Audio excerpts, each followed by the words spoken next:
Welcome everyone to another episode of Montessori Lives, conversations with noted Montessorians, and in this case, noted cognitive neuroscientists. We're very privileged to have Professor Mark Williams this evening. Mark, you're an honorary professor at Macquarie University, is that right? Do you want That's to correct.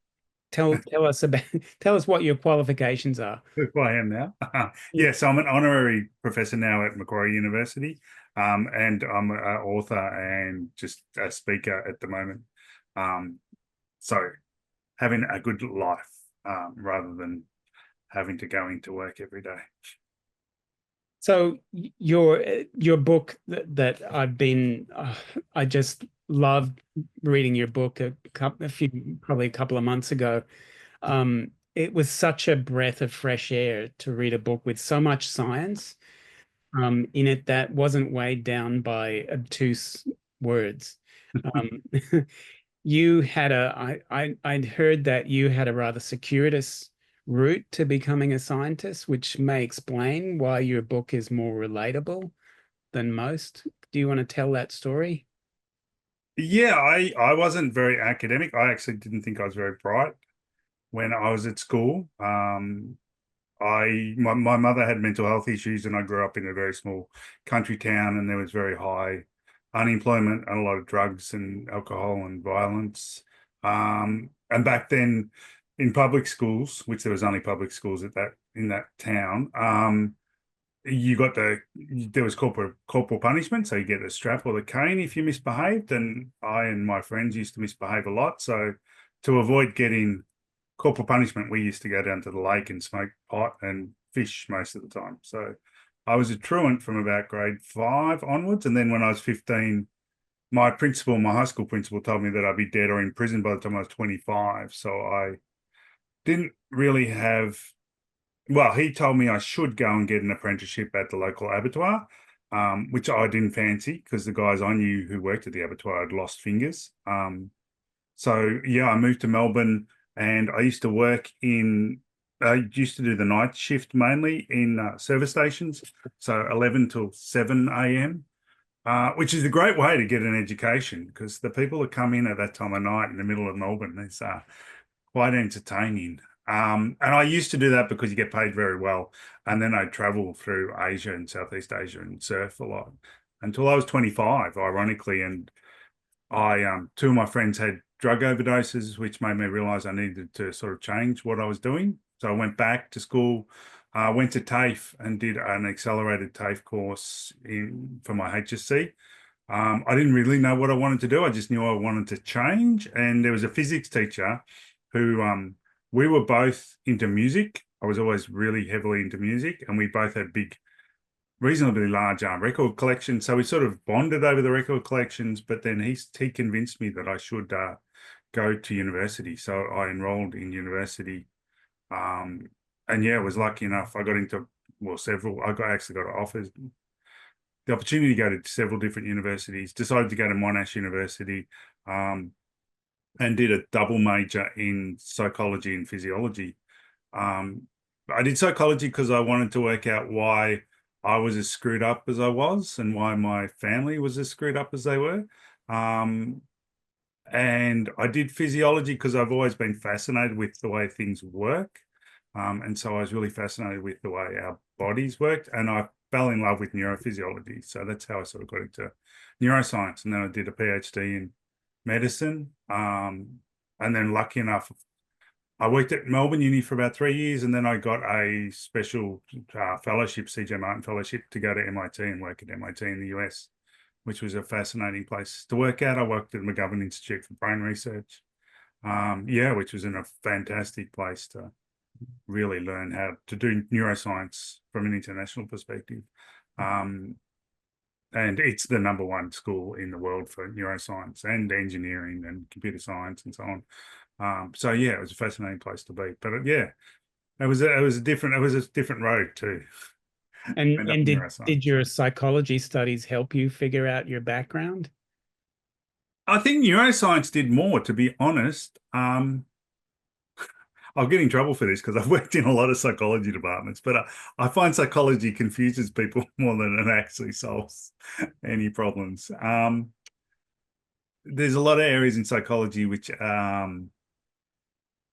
based on fairly unreliable results, or about making assumptions about us that we're all that you can sum us in some way.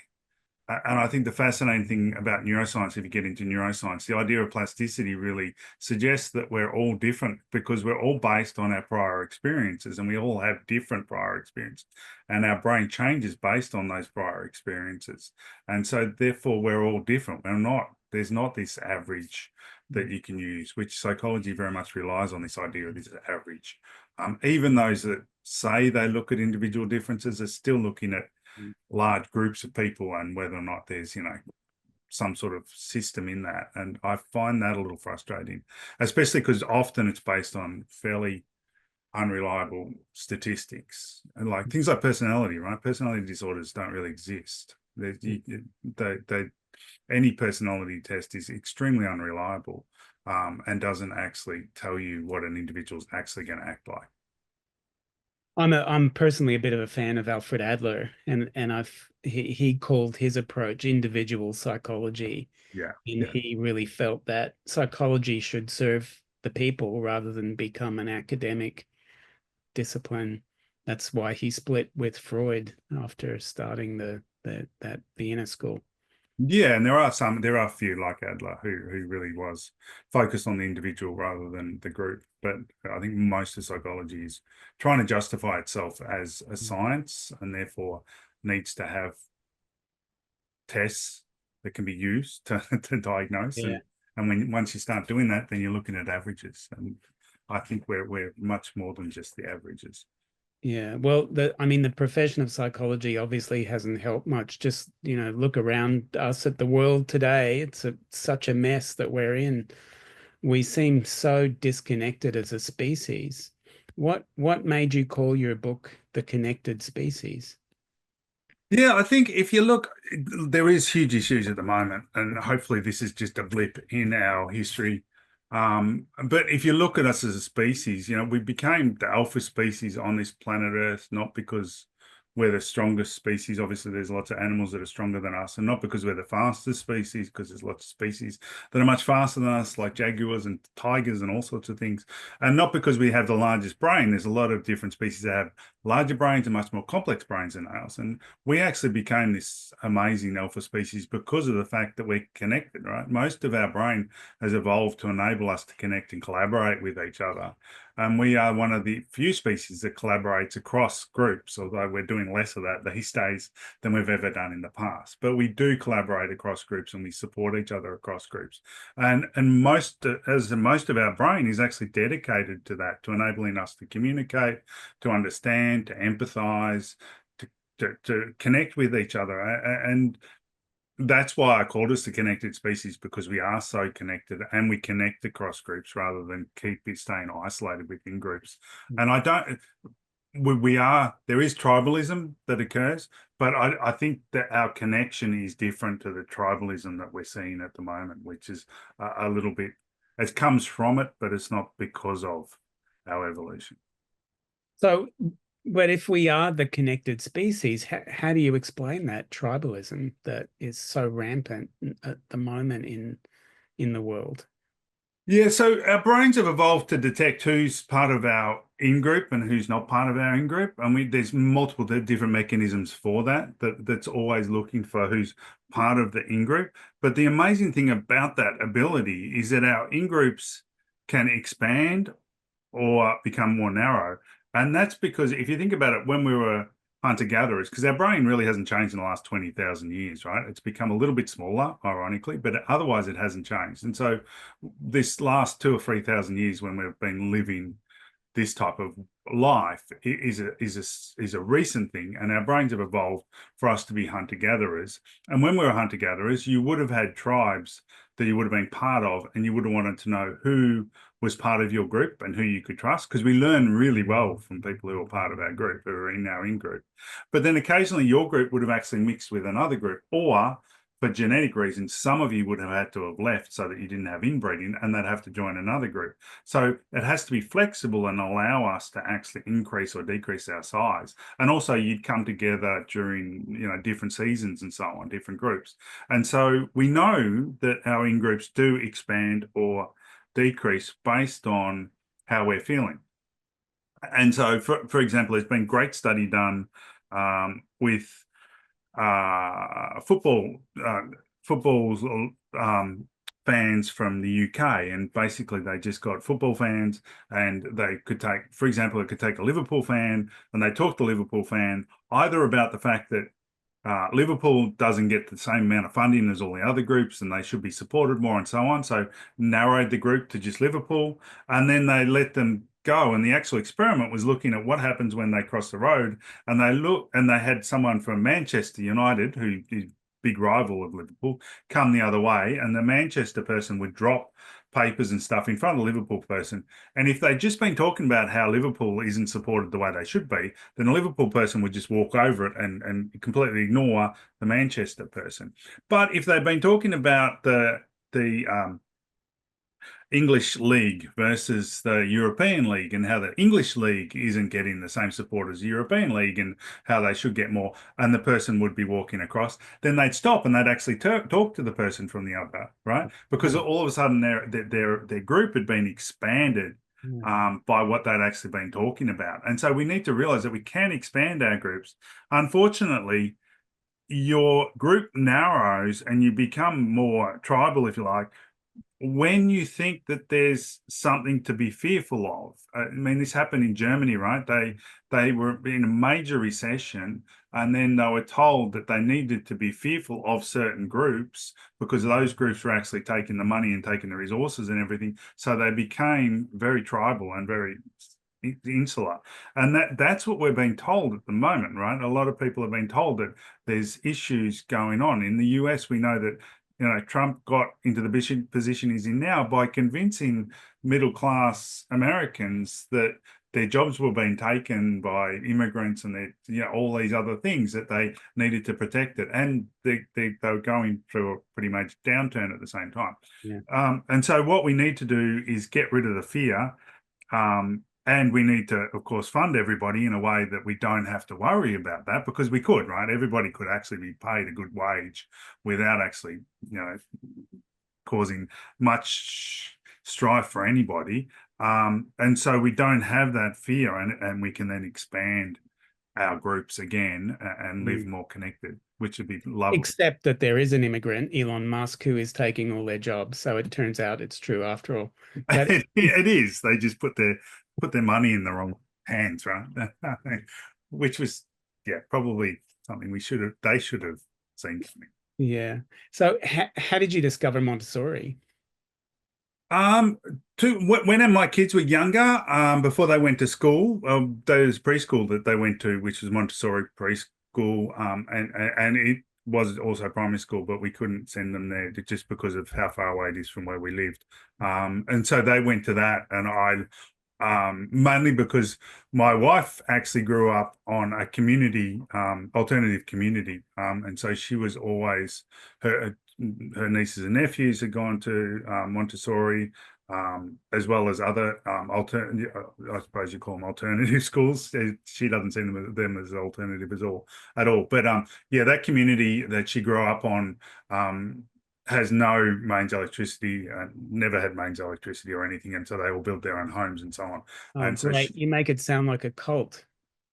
I call it the hippie commune, but she doesn't like that at all. I mean, it's a beautiful place. It's up on the top of a mountain in Victoria, and there's 36 families that all live together in harmony. And they have a small school there. A Montessori school. It's a bit of a mixture. It's a bit of a hybrid. I don't think they call it anything in particular. It's just the community school, and it's only for primary school that Anina went to. I don't think they actually have Montessori teachers there, but I think a lot of the teachings, well, a lot of the practices would be based around the same idea. And then I met Gavin McCormack, and we've become very good friends and spent a lot of time discussing and arguing, and well, actually, we usually agreeing on education and what should change in education, and how sad it is that kids aren't taught how to be wonderful humans the way they should be taught how to be wonderful humans. So does modern neuroscience validate the Montessori method and the observations that Dr. Montessori made a century ago? Yeah, look, we know now there's some beautiful studies showing that it is so important for us. I mean, there's several different aspects to it. One of them is connection, right? We know that connection with the teacher, it facilitates learning. There's a beautiful study recently done where we put EEG headsets on all the students and all the on the teachers, and showing that the kids who have a connection with the teacher, who actually feel as though they're part of the in-group, once a teacher starts teaching, their brains start oscillating together. And we know that once they start oscillating together, the kids actually then remember the stuff that they're learning, and also they then oscillate with other kids that they're actually learning from as well. So actually interacting with other kids also results in similar oscillations between the kids, so they can actually learn from each other and having those connections, which again shows that it's a human endeavor, right? Teaching has to be done by humans, and when we do it with humans, we're able to learn really easily, which is so important. But also, the kids learn at different rates. We know that everybody's different, as we were talking about before, and the learning doesn't occur in this really systematic stages that we expect them to when kids go to school. I mean, reading. I think reading's one great example. We know that our brains didn't evolve to read, right?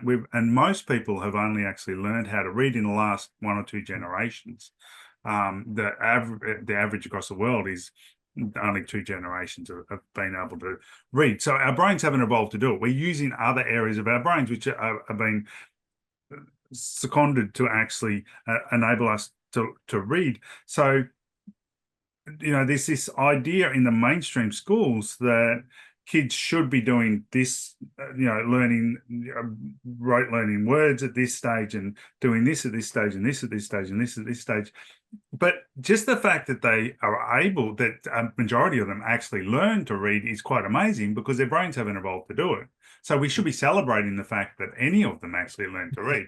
And then the idea that they should be able to do it at certain points in time and in the right progression is just crazy, because there's no rhyme nor reason for that, or any evidence for why that should happen. And we know it's going to happen at different stages, and at different times. And I know, I never learned to read until I really got into surfing, and I wanted to read Tracks, which is a surfing magazine. And so I learned to read myself, because that's what I wanted to do. But I never would have learned to read at school. I know my son also had no interest in reading at all until he started collecting Pokemon cards, and he wanted to read what was on the Pokemon cards. And so that drove him to actually learn to read, right? We need to be motivated to read. And that doesn't happen when you're being given, reading books that just don't have any relevance to that individual, or being told you've got to read this or you've got to read that, or we should be allowing kids to decide how they want to learn to read and what they want to learn to read, and that'll then motivate them to actually want to read, and let them do it when they're ready to, not when we think it's expected of them to do. That was a bit of a rant, wasn't it? Sorry. That's yeah. Keep Um, going. it just, it's always interesting how humans have to rediscover the same things. Like, we've known that interest is the strongest motivator to learn. Jean-Jacques Rousseau wrote that almost 300 years ago Yeah. in the book Emile, that he kind of was jokingly saying, I think, something like, you've got all these materials, all these manipulatives that you can use to read. He described one that sounded a lot like the movable alphabet that Maria's famous for. But he said, look, the best I think he called it the bureau, and the he said, forget about the bureau. You know, the best thing is just uh, personal interest. Once they connect with something, then the child will learn to read. So we've had to rediscover that principle over and over again, but we keep forgetting it. And I think it's crazy that I mean, as you know, I presented in front of a lot of teachers from a lot of different types of schools. And whenever I do, they always come to me and say, what you're doing is just validating what I thought intuitively anyway, even though you've got the science to back it up. And now I can actually go back to the principal and tell them this is why I do these things. Yeah. But it is, right. It's just intuitive. I mean, I don't, there's a bunch of things I don't like doing. And so I avoid I avoid doing them, even though I'm an adult and I should be doing them. And there's a bunch of things that I love doing, which I get obsessed by and want to do a lot. And why would that be any different for a child? And so if we actually want them to get motivated about learning, we want to give them stuff that we want to allow them to choose stuff that they're actually going to get excited by, so that they'll actually want to do it rather than be forcing them to do things that they don't want to do. And we wonder why we have, this huge increase in ADHD and all these other diagnoses. Most of the time when I see kids who have those diagnoses, that they don't actually have the diagnosis. It's just they won't sit still in class because they're bored, or they're, not enjoying themselves, or they're not connected to the classroom. Because it's unnatural to be Because asked to it's sit not. still. Movement is such an important part of learning, Yeah. and being asked to sit still. Montessori talked about children in desks in rows like butterflies pinned to a board, very unnatural.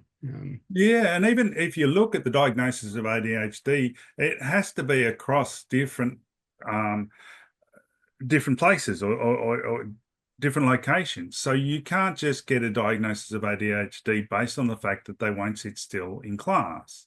They also have to be completely uncontrollable when they're at home, or when they're playing soccer, or when they're right at different locations and in different scenarios. And that's not looked at often, right? Often it's like, oh, they won't sit still in class and they're causing problems and all the rest. Okay, they must have ADHD. And that's not diagnosis of ADHD. It has to be across and a lot of these kids are fine once you get them out playing soccer. Or in front of the PS5.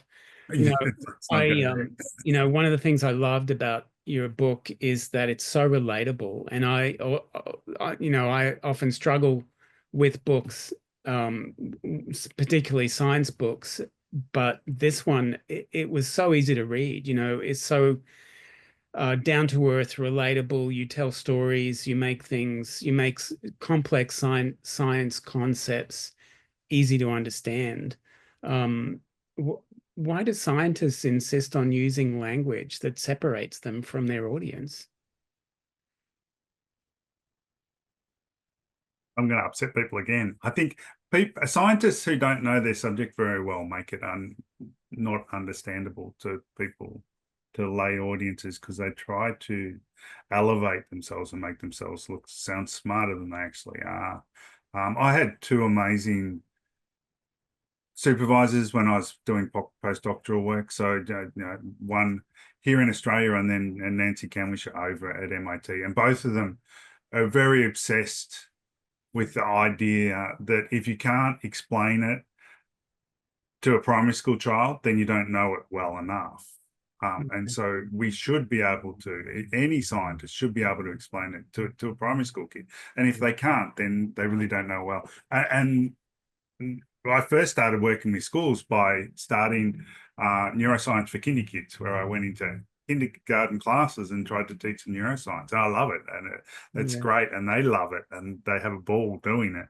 And I think that's really important, that we need to, as scientists, we need to know our subject well enough that we can actually then teach it to anybody at any level, and any level of understanding. And I think you should have enough confidence in yourself that you don't need to make yourself sound smart and use big words. And there are a bunch of people out there that I see constantly on YouTube and all the rest of it who have become very famous. And when I actually listen to them, I realize that they don't actually know their subjects very well, because they use lots of big words that most people don't understand, but they use them incorrectly. And so therefore they're not actually understanding the subject that they're actually talking about. They're just baffling everybody. I don't know how they become so famous and sell so many books when they don't really know their subject, and they're not teaching. People aren't gaining any knowledge from actually listening to them or reading their books, which is a waste. I don't want to waste people's time. When I want to know something about a new topic, I always go to a fifth grade book about that topic because, you know, the author has had to make it clear, right, that Yeah, they can to their audience. absolutely. Now, speaking about classrooms, it looks like AI is steadily and inexorably making its way into education. And I think personally, I believe once we see the Neo and the Optimus robots in homes in the next 6 to 12 months, you know, doing our shopping, walking the dog, washing the car, you know, it won't be long before we see these silicone-based beings in front of our traditional classrooms teaching our carbon-based offspring, who are already used to learning from iPads. So it's not, you know, a huge step for them. Um, and I'm sure the potential savings for governments of replacing teachers will be just irresistible. Do you see the encroachment of AI into education as a positive thing, or are there problems for you as far as you can see? Yeah, there's huge problems, and I don't think it's going to happen. I think there's going to be a huge backlash. Hopefully, there'll be a huge backlash, and we don't actually have artificial intelligence yet. What we have is learning algorithms, and the same learning algorithms as I used 25 years ago when I first used learning algorithms to analyze fMRI data, which was quite controversial at the time. And all it is just you're using spore vector machines, which basically you feed a huge amount of information and you tell it it's this or it's that, and then it decides on the vector between the two and then can determine whether or not it's A or B. And I mean, they're a lot more complicated than that now, only because the computer hardware has become so quick that they can do calculations much, much quicker. But they don't actually think. They don't create any new knowledge. They're simply regurgitating the knowledge they currently have. And all the ones that I know of, all of the artificial intelligence programs at the moment have all been turned off. They're no longer learning at the moment because of the fact that there's so much, because they've been stopped from using copyrighted information because the courts and everything realized what they were doing and said that's actually illegal. You can't do it. And so in the last couple of months, they've been learning from the internet. And most of the information on the internet is actually, the new information is actually being generated by AI. And of course, if you're just recopying the same stuff, then you get errors in it and it's actually getting dumber. So the artificial intelligence that we actually currently have now started getting dumber. And so they turned them all off from learning. So they're not getting any better. And they don't have a solution for that at the moment. And I doubt they actually will. But to actually get to the level of actual intelligence, where you're actually generating new knowledge, they're not going to be able to do it with the binary coding that we currently have in computers. So we're going to have to go to some other form of computing, which is going to need a really big shift in the technology that we're using. And we're not anywhere near that at this stage. And there are some big people in the area who are trying to work on that. But until we have a serious shift in where we're going, and whether that happens to be a biological computer based on biological, which there are some that are there, but then they're nowhere near where we are, or whether or not it ends up being quantum computing, I'm not sure. But it will have to be something like that that'll actually change it to a point where they will actually learn. Also, there is no artificial intelligence at the moment that can do more than one thing, right? You either have one that is a large language model, right? And it'll do language for you, but it can't then make you toast or do anything else, right? It can't move around. It can't do ethics. And then there's another one that they've taught on ethics, which they then shut down because it became so unethical. Even though they fed it all the ethical information, which is that's another story. But you know, there's vision ones that'll actually recognize objects, but they can't be used to then read books, right? So there's nothing that can actually do everything like the way we can and the way a teacher can. And then you've also got the uncanny valley effect, and that's the effect that we've known for many, many years is that we don't like robots that look like us. We don't like robots that actually do things like us. We actually dislike them. And I had a colleague who was working here in the Macquarie University for a while. She's now gone over to the US, I think, or maybe she's gone back to England. I don't remember. But she spent years and years and years trying to get so it was a great project. She had these little robots, and she wanted to train them up so that they could sit on the bedside of kids who are really ill and they've been in hospital for months and months and months, so they could actually, be there for them when there wasn't a carer there, and also start doing, play with them and do all those sorts of things. She spent years trying to get the kids to empathize with these robots, and it never worked. They never empathized with them, because we don't like robots. We don't like things that think they're like us. And also we like people. A great example is we've had these fantastic robots that make coffee for us for many, many years. You can go to a 7-Eleven and pay $2 for a robot to make you a coffee, right? But we don't. We pay 3 times that amount to go and get a barista to make us a coffee, because we actually like interacting with people, and we like people to do things for us in a bespoke way that's unique to this whole interaction between humans. And we don't use robots, even though we do already have a whole bunch of robots out there that we can actually use. And very few people will go to a 7-Eleven and pay $2 for a coffee. They'll go and pay $5, $6, $7 for a coffee so that they can get someone who says, "Hey, Mark, how are you? Do you want, a long black?" which is what I always order, and it's the same person every time, and they make the coffee the way I like it, and I'm happy to pay extra money to do that and have that conversation. So I don't think it's ever going to happen. Plus, we've got the problem that we don't learn from devices, right? We learn from people. And we learn really, really easily from people, but we don't learn very easily from devices. And so it's never going to fill that gap. Teachers are always going to be necessary. Say more about that. Why don't we learn from devices? I mean, if you walk into pretty much any traditional classroom, you wouldn't think that that was the case, because every child has an iPad, right? Why Yeah, don't well, we learn from devices? that's here in Australia. We have more devices in schools than any other country in the world. Whereas a lot of countries are actually going the other way and getting rid of the devices. Elon Musk's school, which we were talking about before, he started a school in Costa Rica for his kids, and there's about 30 billionaires from the Silicon Valley who all send their kids to the school in Costa Rica. They don't have any devices.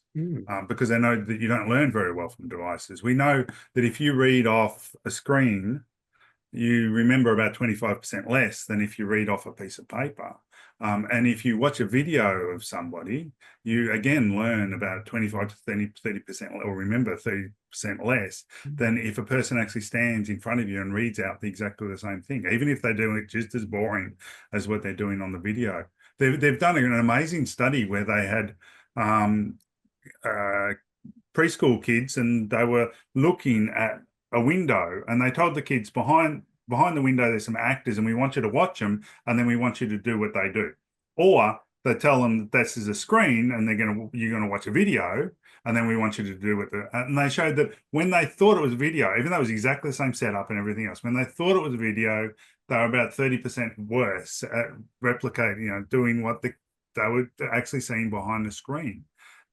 We love people, and when we know there's real people there, then we actually react to that very, very differently than when we're looking at a screen.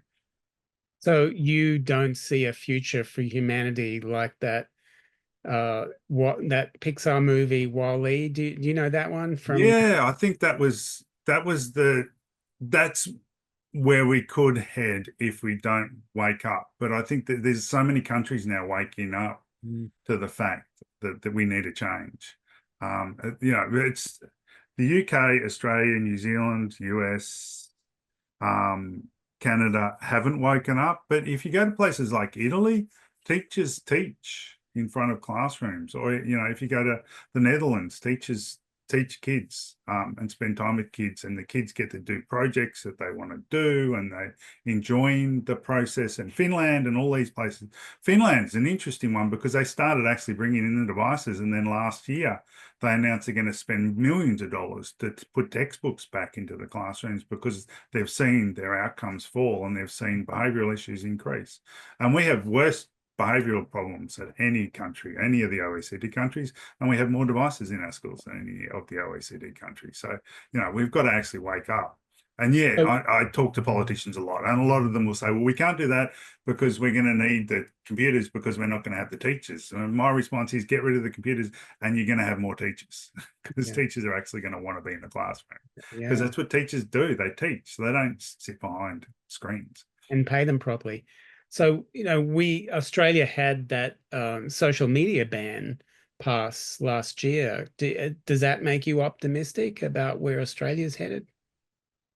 I really do hope so. I spent a lot of time working with lots of groups on that. I was one of the signatories at Jonathan Haidt, one of the letter that was sent by the Eating Disorders Australia, and I signed it as well as Jonathan. We wanted a ban from 18 and below because, if it is addictive as we know it is, then why should it be treated any differently to alcohol and gambling? Because it is just as well, it's probably more addictive than both those things, and they're restricted to 18. I'm worried because currently the police person in charge was actually anti any ban, right? The e-safety commissioner here in Australia used to be a lobbyist for the tech industry in Washington, and then she worked for Microsoft, and then she worked for Twitter, and then our government hired her as e-safety commissioner to look after our kids here in Australia, and I think that's really sad. And since she's been in that position, things have only got worse in relation to all of the issues that she was supposed to actually be dealing with, and all of her research data shows that. And she's been given more money and a longer term because of the fact that it's all got worse, which seems a very odd thing to do. And she was against the ban. The e-safety commissioner has been very anti any ban because, and so she's in charge of whether or not they're meeting the criteria. And I can't see. So why did it pass? Sorry? How did it get passed? Because politicians want it. And the politicians see the damage that's been done. And there was so many people in the health industry who came forth and had real data actually showing. And if you actually look at the real data, there's no argument about the fact that it is damaging. Number of suicide, the suicide rate amongst that group, we've got huge increase. Our biggest problem gamblers now are 15 to 25-year-old males, right? It's never happened before. And that is, again, it's direct. They've been advertised to on social media. And so we need to, do something to stop all of these problems. So there's sextortion that's occurring. For the first time in our history, we're seeing girls that are preteen who are self-harming, who are doing so because of the fact that they've been on social media, right? Previously, we only saw self-harming in preteens when there was significant physical abuse within the family. Now we're seeing it from just normal girls who are on social media. The suicide rate amongst that age group, the problems with eating disorders, both for males and females now, because of what's actually happening there. I mean, it's been shown that a girl only needs to spend 30 minutes on TikTok and they're likely to have body dysmorphic issues, dislike their own bodies. It's horrendous what's actually going on those platforms and the evidence of what's actually going on and the damage it's causing. So was the ban supported by Fairfax? Yeah, so I mean the background story for why this all happened was that of course Meta were told by the Australian government they actually had to start paying for the news that they were actually feeding on Facebook, and then they turned around and said no. And so the newspapers, the news media decided they needed to get back at Meta and actually get a change happening. And so they were the reason, that was the reason why it became a big issue in the media, because there was a push. And if you look at the original submission via the news media, number one point was that Meta actually, the social media companies had to start paying for their news, and then it was, or we need to ban and so on. That's making more sense now. Yes, yeah, but hey, we got what we wanted. Yeah. Hopefully, we got what we wanted, which is great. And it was also a collision of two things, right? That was happening at the same time. Jonathan Haidt also published his book, which was extremely popular, which was and really well written. And I think he highlighted a lot of things. There's been multiple books before that, but his was the one that really became popular and actually got people moving on the subject. And we had we had South Australian Premier and New South Wales Premier both got heavily behind it, and had the social media summit, which was great, which I went to, and there's a huge amount of media went to that as well, which is great, and that's really hit home to a lot of people. And I think a lot of people knew this was happening but weren't admitting it at the time, and a lot of people are now accepting that it actually is happening. And there's so much data now. I mean, Baroness Susan Greenfield back in 2014 wrote a book called Mind Change, and she was arguing that the devices and social media and so on was as big a problem as global warming. And based on the data back then in 2014, she then projected what would actually be happening now. And she got slammed in the media, especially in the UK, and she basically withdrew. And I've heard that she had a huge issues because of how much negative publicity she got around that book. But if you read that book, it's amazing because her projections are nowhere near as bad as what's actually happened. It's far worse than what she was actually projecting, which is really, really scary when you think about it. But yeah, I mean, hey, Jonathan was at the right time. Yeah. So you talked about some of the behavior challenges in Australia being the worst in the world. What do you see as some other huge challenges faced by education in general in this country? Oh, yes. I think we need a system which is designed to teach kids to learn how to love learning, not about babysitting kids while parents go to work. I think that's one of our biggest issues. And you see that every time, because whenever anybody talks about, changing the bell times or anything like that, all of a sudden there's this huge uproar because all of a sudden parents were going to have trouble getting to work. And it's like, well, if education is about educating kids, then why does it matter how it affects how parents are going to get to work or not get to work? There's too much. And I think also there's a huge divide between the haves and the have-nots in education. I work at both the elite schools and at very, very poor schools out, Broken Hill and or out west in Sydney, and and we need to fund all the schools in a way where everybody gets the opportunity to thrive, and we don't do that, I think, anywhere near as well as we need to, and we need to change that.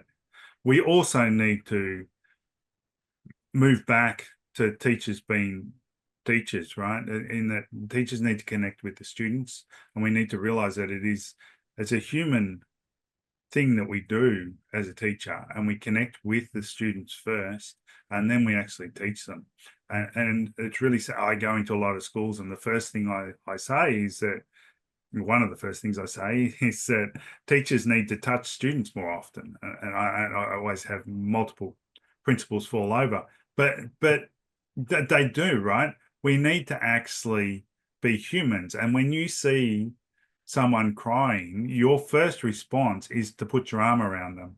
And the reason you do that is because oxytocin is released through C fibers in the skin, which are just there for touch. And they now allow you to connect, and they allow you to have a better relationship with that person.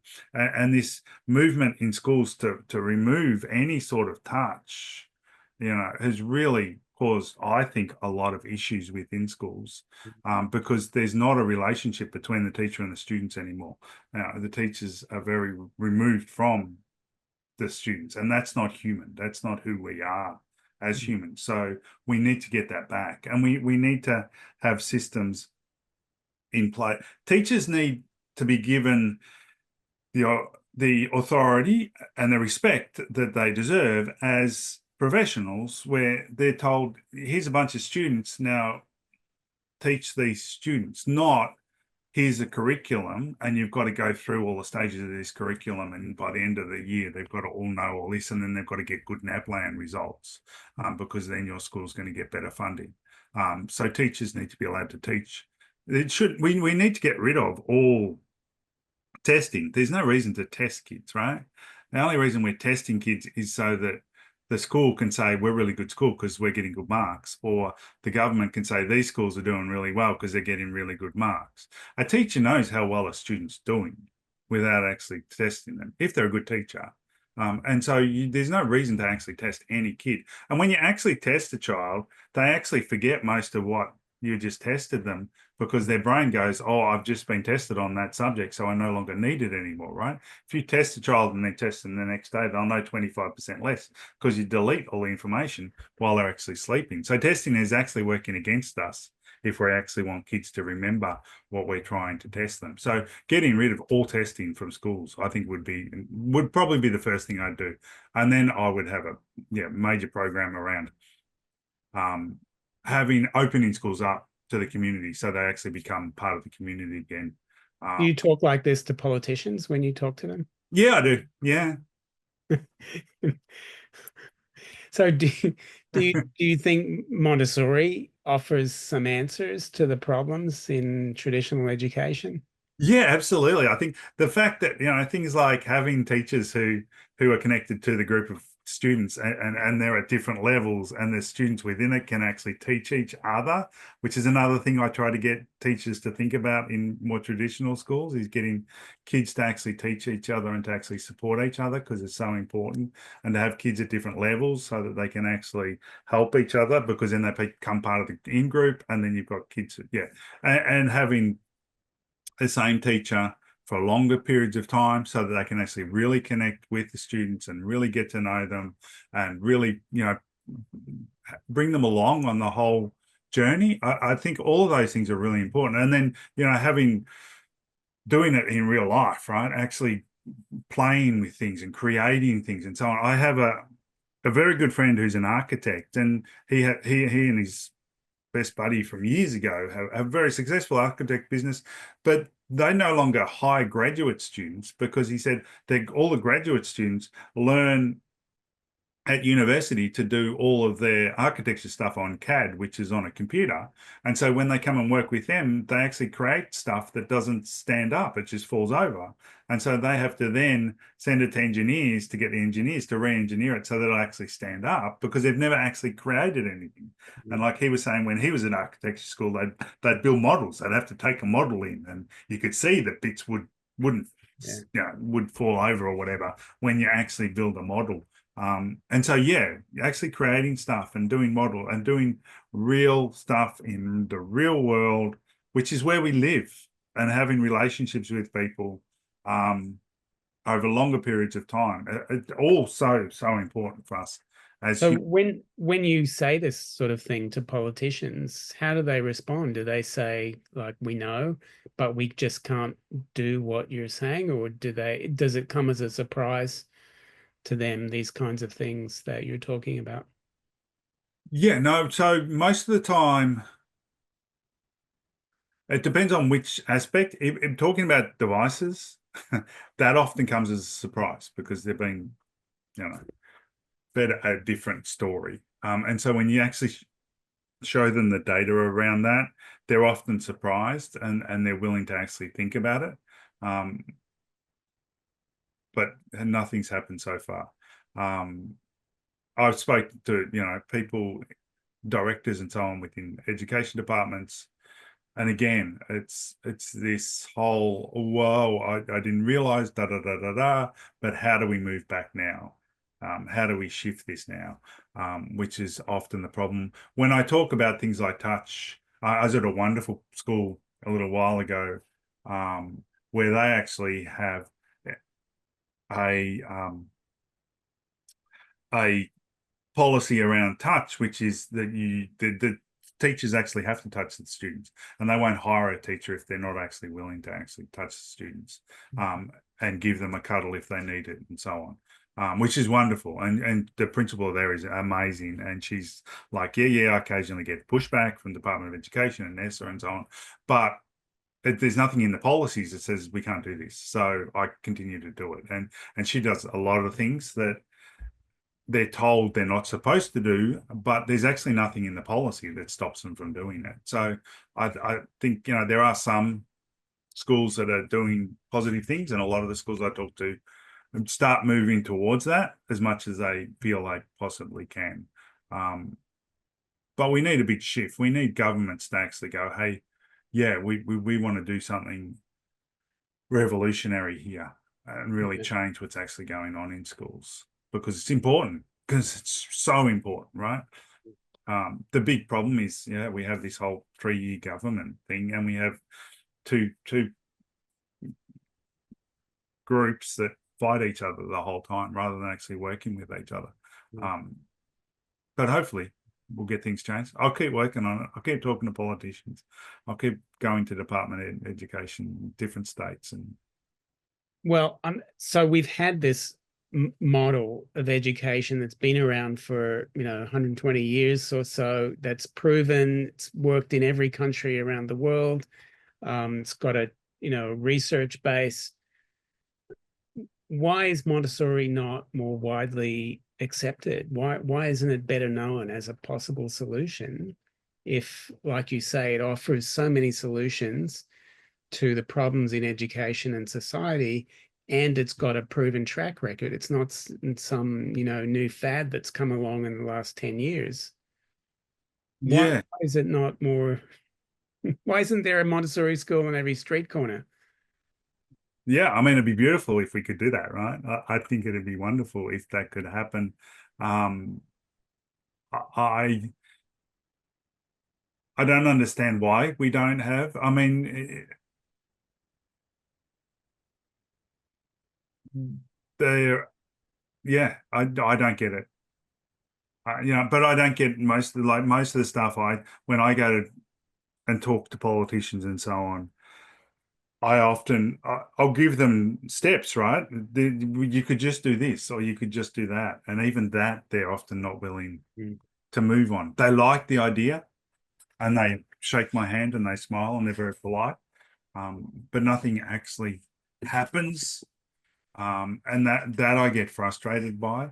Well, my theory is that it's more about us Montessorians and how we relate to each other or don't relate to each other than about the politicians, because we're not really good at presenting Montessori. We're very tribal, and more so probably than Steiner and other, democratic educators and other alternative educators. I mean, you are an outsider, but you've sort of had a glimpse of the Montessori community. Why do you think Montessorians are so notoriously tribal, not just in Australia, but worldwide, and have been for the last century? Is there anything in Montessori that brings out that trait? I mean,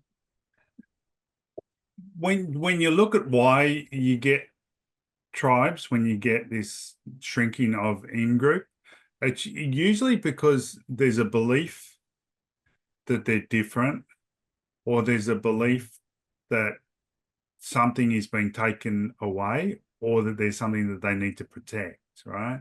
And so it's either that there's something that they feel as though they need to protect, um, and so therefore they're not willing to share it, that they want to actually become, insular and close the doors, or they're scared that somebody else is taking something from them, which is what's happened in the US, for example, or what happened in Germany, um, or that they need to be protected for some reason. And so, I imagine it's probably one of those things, and I imagine it's probably just the idea of needing to protect. And I think we were chatting earlier about the possibility that that there was issues in the past in Montessori where um, the leaders felt as though they'd been harmed, and so therefore they needed to protect the name, and they needed to protect their IP, and that's caused this shutting of the doors and bunkering down rather than being more open about it. What can we do to change this in the Montessori community, do you think? How do we get over this tribalism with so many different organizations worldwide representing Montessori, but not able to come together to, to formulate a marketing plan, for example, or, to speak to governments with a single voice?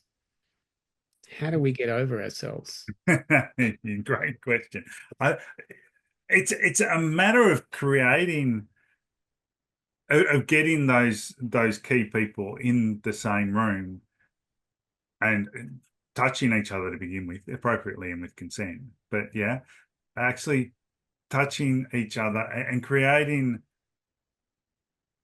a feeling that you actually want to get together and you actually do want to do something, because it's more important than just Montessori, right? I mean, it's really the future of us as humans. We need to educate the next generation so that they want to actually save this planet, right? The idea of going to Mars is just nuts, right? Because you can't, it's uninhabitable, right? We need to save this planet, and the people who are gonna inherit this, what we've done, is the next generation, and we need to educate them in a way where they actually want to save this planet and they want to be part of this wonderful group of people called humans, right? And so I think, yeah, you need to get the key people from the different organizations in the same room and just give them the one manifesto, which is we want to save the world, because it's what it's about, right? And let's do that together so that we can save the world. Let's forget about what's happened in the past and work out a way of moving forward, which can happen, right? And it's happened in the past. We have got together. I mean, NATO's an example of where, a lot of different groups who hated each other for a long time got together and actually started working together. One of the things you draw attention to in the book that gets in the way is the unequal distribution of wealth. And it was so refreshing to read that in the book. And thank you for having the guts to put the attention back on redistribution as the core issue underlying our disconnection as a species. Do you want to elaborate on that? Yeah, I think it's disgusting that we now have billionaires. Billionaires should not exist, because the amount of wealth they have is just astronomical compared to everyone else. And it is just purely greed. And nobody needs $1 billion. So, I mean, what we should be doing is you get to $1 billion, and then every cent earned over that should go to supporting the next generation equally and fairly.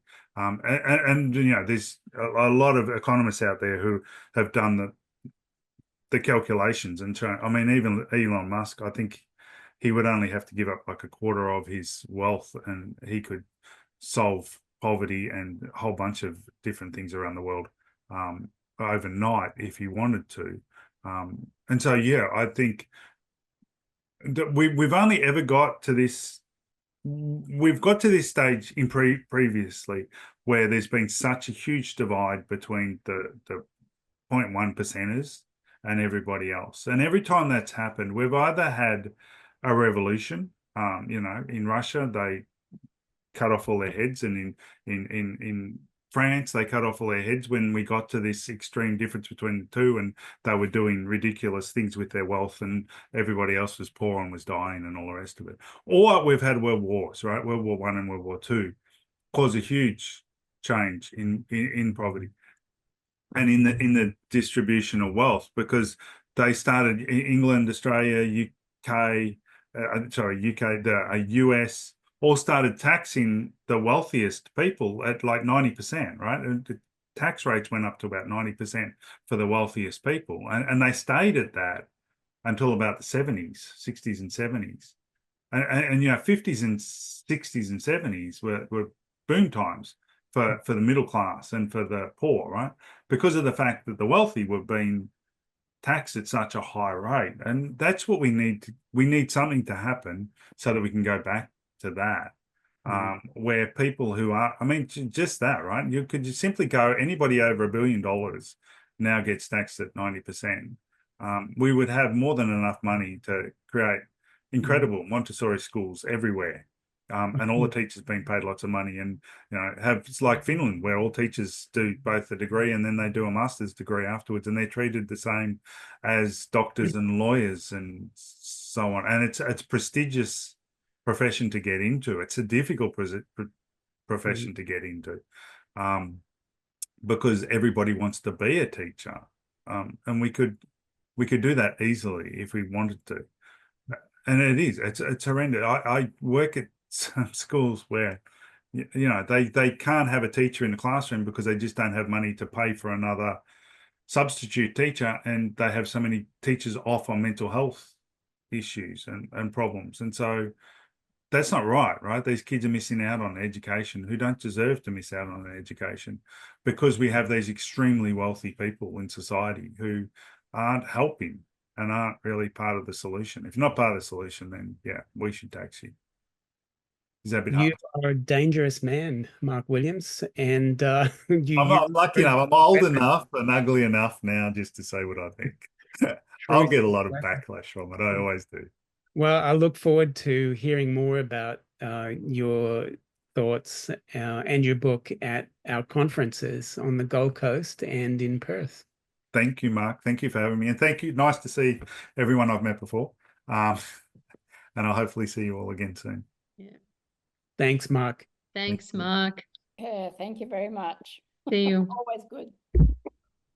Good night, everyone. Night.